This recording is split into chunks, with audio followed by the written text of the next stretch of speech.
This is Scott the Fix-It Guy, here to fix a Jade Dynasty oven that isn't lighting. We're going to put in this generic igniter.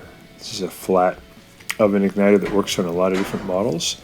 We're going to make sure that the oven's unplugged or the breaker's turned off. We're going to pull out the racks, and then this bottom panel just comes right out. Just grab the ends and lift it, pull it out towards you.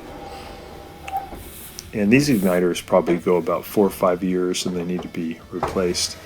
There's a little screw in the back that holds the venturi tube onto the frame, the burner tube, and that's where the igniter's connected. So we took out that screw. We're going to pull the whole venturi tube forward by about 1.5 inches, and then we can just lift the whole venturi tube out, and that's where the igniter is connected.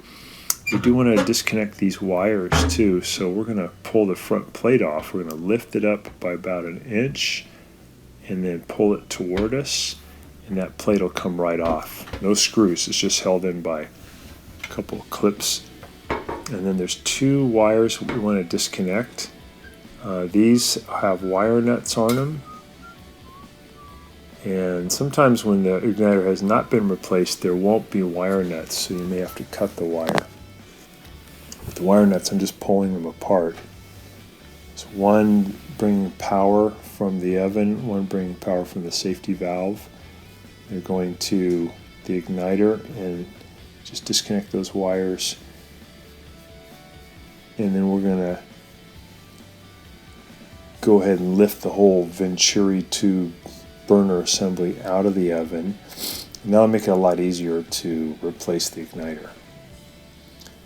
On this one I had a little trouble getting the old igniter off because the bolts that hold it on were kind of rusted.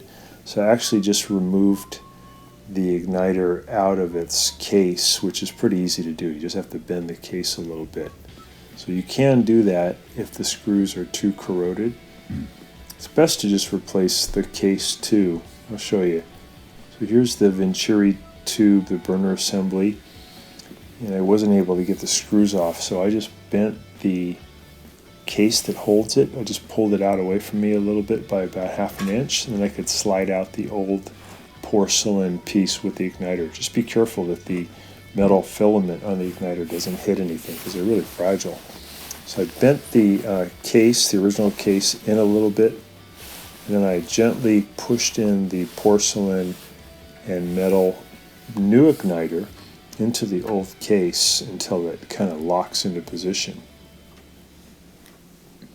So again, normally it'd be better just to replace the igniter and the case. And got them in position, so now we'll reinstall this. The whole thing only takes you probably 5 minutes. So open up the door, and we're going to slide this back in. This is also kind of similar with the Viking and Wolf ovens, similar arrangement. We're going to feed these wires back through the firewall so we can reconnect them, the new wires. And then the venturi burner tube will gently get it in position and then push it back in by about 1.5 inches. That's going to go onto the safety valve where it shoots in the gas.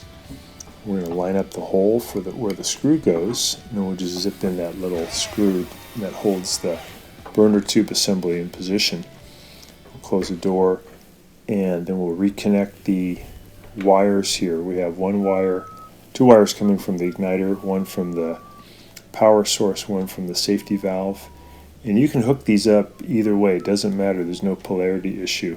So either one of the igniter wires can go to either one of the wires coming from the oven. You just get those into position and then take the new porcelain wire nut that comes with the kit and just screw it on there, get it tight, righty-tighty. Do the other wire, and that's pretty much it. You're done. You just gotta put things back together. We'll just push these wires back in, get them out of the way. You can use a zip tie too to hold them in. And then we'll put the front panel back in by lifting it up We'll push it in slightly, and then we'll let it drop down by about an inch.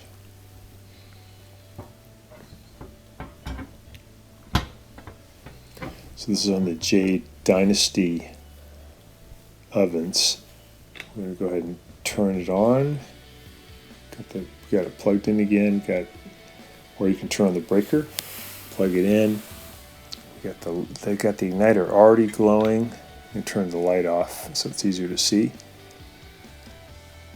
You got it set for heat, and it's pretty fast ignition. Should in a healthy igniter happen within about 30 seconds. When the igniters wear out, it takes a long time to ignite, sometimes like a minute or two, and sometimes you even get a little tiny explosion in there. But this one looks really good, nice blue flame. So we're looking great. We'll go ahead and put it all back together. The knob's getting kind of loose. Actually ended up using contact cement to reattach the knob. So I'm putting in the bottom panel, and then I'll put in the trays that hold it. These are pretty simple and good ovens. They last a long time. And igniters just, again, 4 or 5 years, and they start having these delayed ignition problems.